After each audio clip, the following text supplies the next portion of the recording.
पुरीर अग्रणी अनुष्ठान श्रीजीव फाउंडेशन पक्षर शिक्षाश्री सम्मान समारोह 2025 स्थानीय पौर सदन ठारे रविवार दिन अनुष्ठित हो जाए। मुख्य अतिथि भाव पुरीर पूर्वतन विधायक जयंत कुमार षडंगी एवं सम्मानित अतिथि भाव बलांगीर समाजसेवी वासुदेव पति, सदर ब्लॉक अध्यक्ष दिवाकर पात्र, E24 हस्पिटाल परिचालक इंजीनियर राजेश मिश्र, कैलाश परडा, मधुसूदन सिंघारी, रविनारायण दास, पुरी जिला बीजेपी सभापति डाक्टर देवेंद्रनाथ तराई, विनय नृस्य महापात्र और हरिहर महापात्र योगदान करथिले।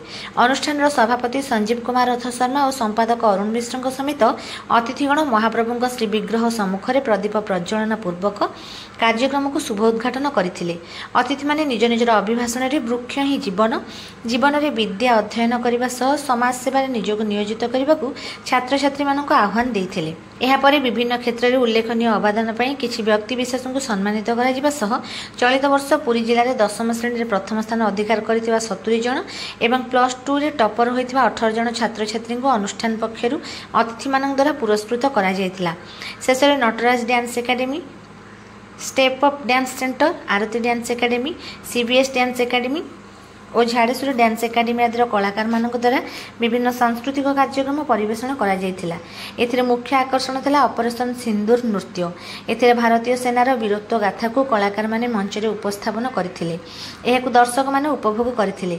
शेष अनुष्ठान सभापति श्री रथ शर्मा समस्त को धन्यवाद अर्पण करथिले।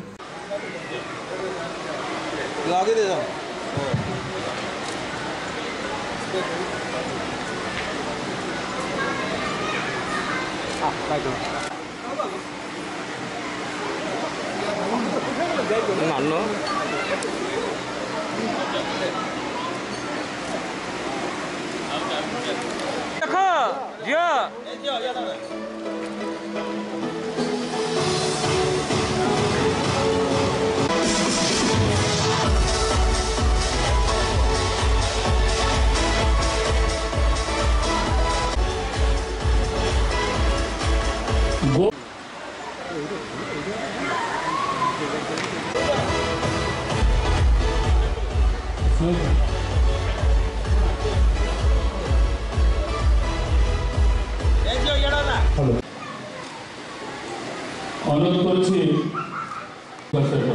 आदित्य मोहन साहू जो ये सम्मानित होती से अच्छा बर्तमान कपिलेश्वरपुर को आरंभ कर समस्त धन्यवाद ज्ञापन कर नेवी रिटायर कर तो केते पुरी बयस देखो से केते अचीवमेंट आम पुरी